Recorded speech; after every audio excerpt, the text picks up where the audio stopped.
7 years ago, Andrew Taylor was diagnosed with brain cancer. And since then, Andrew has survived brain surgery, chemotherapy, and radiation. And now he is finding an inspirational way to help others who are fighting the same battle with toques that spell the words tough SOB. Andrew and his wife, Lynn, join us in studio this morning. Good to have you both here. Thanks for having us. First of all, where did you get this idea to write tough SOB on hats? Well, when I was diagnosed with cancer in 2011, a friend of mine gave me a toque that was embroidered with tough SOB. He'd had it embroidered. And I was never really comfortable wearing it in public because I didn't particularly feel like a tough SOB.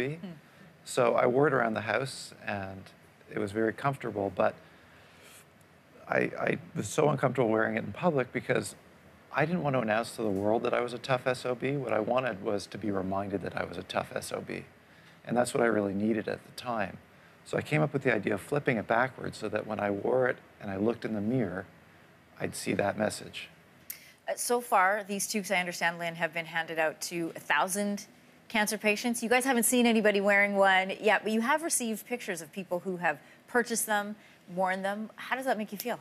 That is the most gratifying part of all of this. I mean, we actually have heard from several patients who have received them at the hospital, and there seems to be a common theme, and that is, while these individuals are not prone to crying, receiving these toques actually brought them to tears. And I think there's many reasons for that. I think, first of all, it's a gesture of kindness that is unexpected, but it's definitely appreciated. And it's coming from somebody in the cancer community, so he's showing solidarity and support. And I also think the message is resonating as well. Andrew, when you started this journey, did you ever see yourself as somebody who would bring together a group of people to provide support for each other? No, not at all. Well, the journey itself was unexpected, right? I was at my gym, I was working out, I felt dizzy, and the next thing I knew, I woke up in an ambulance.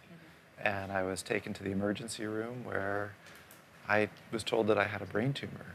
So you go from being in the world of the healthy, and I was really healthy. I worked out regularly and I ate well, and then that world is ripped away from you, and then you're dropped in this world of cancer, and it's a scary world. So what we're doing is, we feel it's very important because, you know, when you're dropped into this world of cancer, you know, there's chemotherapy, there's countless number of needles, there's radiation, there's surgery, all of which I went through.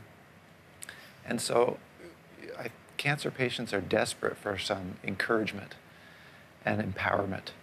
And that's what we're doing. We're giving them that with the message. The toque is really, it's a comfortable toque, and cancer patients appreciate toques, but the message is what they're desperate for, to be reminded that they're strong and that they're tough. So, you know, we can only do what we're doing if people come to our website at toughsob.org and buy some t-shirts and buy some toques.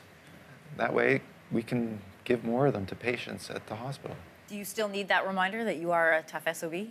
I do. Because, you know, it changes your world. Nothing is the same after you receive a cancer diagnosis. Sometimes for the better and sometimes, mostly for the worse. But transitioning into that world is incredibly difficult. So I do wear my toque, and I do need that message. Thank you both for coming on today, and not only for your message of encouragement, for sharing your story too. Thank you for having us. Thank you. Have you here.